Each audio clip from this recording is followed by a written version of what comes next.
Terima kasih kerana memilih channel ini untuk mendapatkan berita terbaru setiap hari.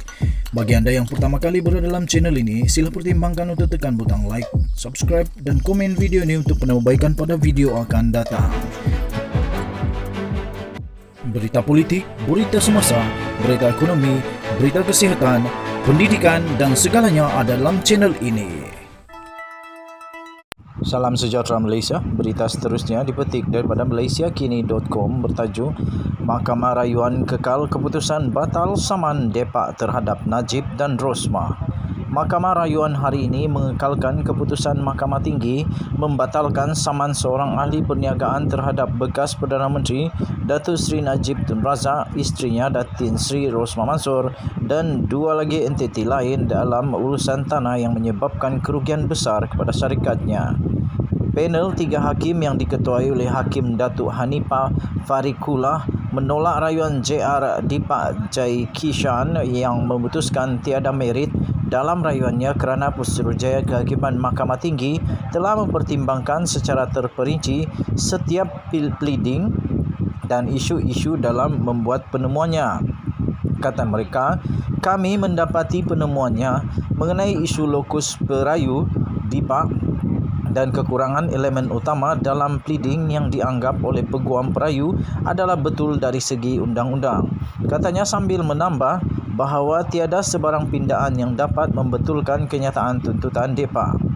Hakim Hanifah berkata, Mahkamah berpendapat tidak ada kekilafan oleh Mahkamah Tinggi, Hakim Mahkamah Tinggi untuk membenarkan campur tangan rayuan.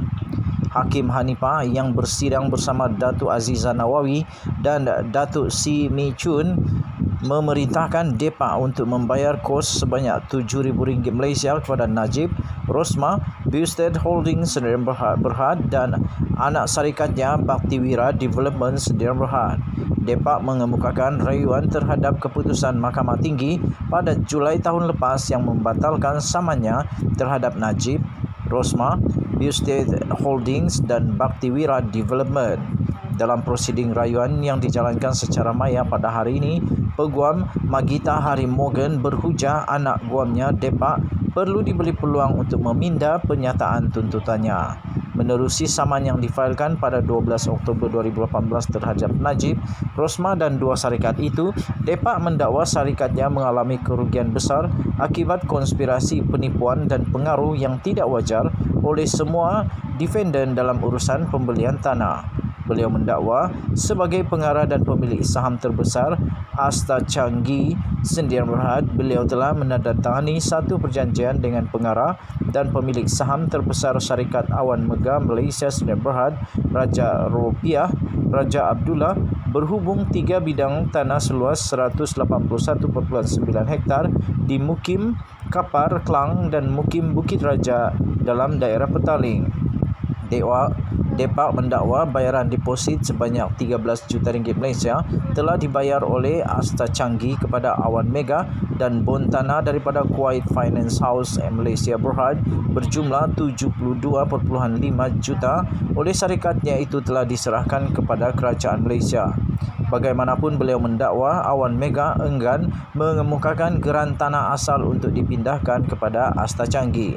Depak berkata akibat konspirasi dan campur tangan Najib dan Rosmah, beliau terpaksa menjual 80% iaitu 16 juta unit sahamnya dalam Asta Changi kepada Bustead Holdings melalui anak syarikatnya Baktiwira. Oleh itu, beliau menuntut ganti rugi sebanyak RM600 juta, ganti rugi teladan RM50 juta dan ganti rugi berpanjangan RM26 juta.